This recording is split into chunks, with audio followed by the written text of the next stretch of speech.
Hi, I'm Dr. Lewis Hoffman from Saybrook University, and this brief video lecture is on responding to poetry in healing and growth context. I'm developing this brief lecture primarily to use in courses that I teach about poetry in the settings of healing and growth. So I teach a course called Poetry, Healing, and Growth, and a course that's looking at poetry, the use of poetry with death, loss, and life transitions. So it's in the context of how to respond to poetry in a class setting, in a group setting, which could be an educational group or in a group therapy, and also responding with clients. How do you go about responding to poetry? The first thing is to know your context. When you're in a healing and growth context, this is very different than if you're in a context that is focusing on developing high quality poetry.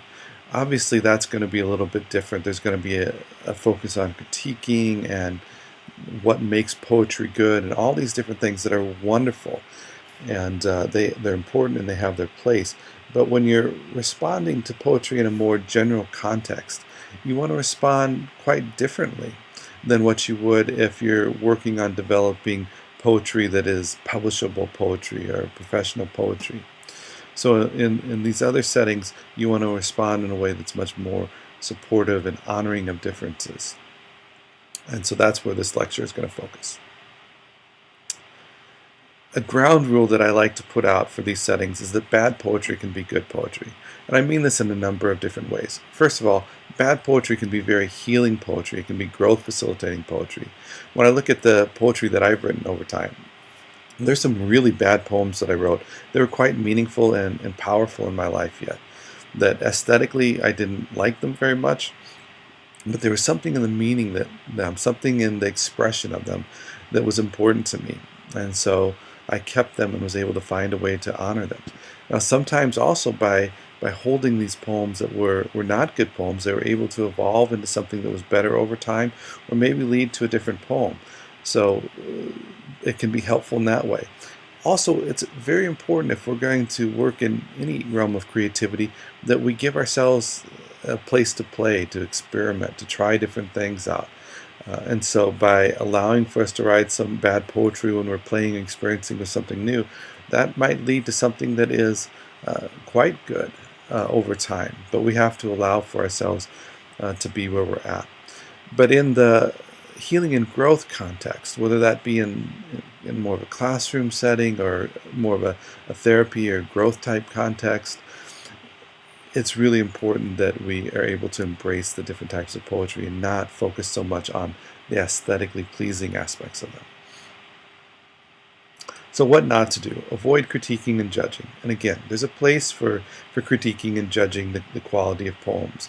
In the professional poetry journals and the professional writing, obviously we want to do it in those areas, but I'm talking about a different context here. But we also want to avoid superficial or inauthentic praise. That's not going to be helpful either. If it can be authentic, yes, by all means, make it. But avoid the superficial or inauthentic praise. And sometimes you can do that by shifting your response to other options, which is part of what I will talk about here in a minute. Avoid over-questioning. Over-questioning can begin to feel critical. It can feel like interrogating. So it's good to avoid over-questioning. Some questioning is good and can be quite powerful and helpful, but overdoing it is problematic. In some situations, you want to avoid silence. Now, often, some silence in response to poetry is quite powerful and helpful. It lets us to sit with the poetry, sit with the meaning, and kind of simmer in it for a while. And so when I read poetry, I often allow for pause and reflection afterwards, and that's some of the most powerful times. But there's also times, particularly if someone's anxious or insecure about the poem that they just presented to you, that it's important to say something. Again, it doesn't have to be superficial or inauthentic praise. You don't have to force yourself to find something positive to say.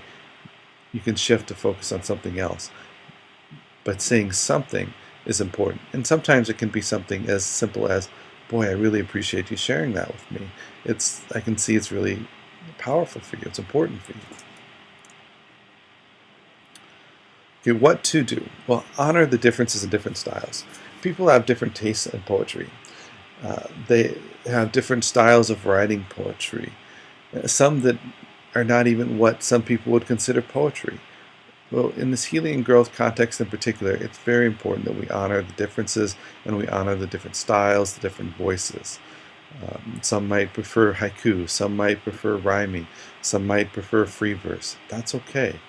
Sometimes we may guide people and suggest to people to try out particular styles because they may be more helpful in the particular context of healing or growth or containment or expression, whatever they may be doing at the time.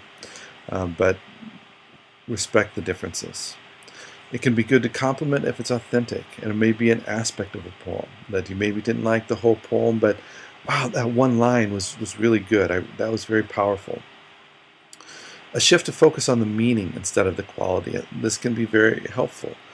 Boy, this is really meaningful to you, or it's really meaningful to me to hear you to share this. So focusing on the meaning of the poem or the meaning of sharing the poem instead of focusing on the quality. This can be very helpful. Then I said don't inquire too much, but it can be good to inquire about the personal meaning. Tell me what this means to you, or can you tell me about where this came from? Sometimes this can be very helpful. Commenting on symbols or asking about symbols can be very powerful. What does this symbol mean, or what were you getting at with this symbol? That all can be very helpful. But again, avoid over-inquiring and be conscious that of inquiring that could come across as a critical, as a critique. You want to inquire in a way that's opening up, that's promoting understanding, that's not something that's going to be interpreted as critiquing. Some other things that you can do is say, wow, this reminds me of this in my own life, or this other poem, or this song. And so it can remind you of something personal, or this reminds me of something that you shared with me once. All these different things can be helpful as a way of responding. Can say something along the lines, wow, what this brings up for me is this. And share that. Another thing that can be done is, if this were my poem, this is what it would mean. When doing that, it's often good to clarify, I don't know if this is what you're getting at, but if this were my poem, this is what it might mean. Stan Krippner does a lot of work with dream analysis, and he'll talk about using this technique in working with dreams and working with dreams in groups and dream circles. It can also be used with poetry. It honors that you're not the author, and you can be very clear and explicit about that I'm not saying this is what you meant, but it's saying this is what it can mean for me. So this is just, again, a very brief lecture to help people think about some different ways that you can respond to poetry when it's brought up, to honor the poetry, because sharing a poem is something that I think it's very intimate. It can be very sacred. It can be very touching. And so it's important for us to think about the ways that we can respond, including responding even if we don't particularly like or appreciate the particular poem personally. We can still find ways to honor. Thank you.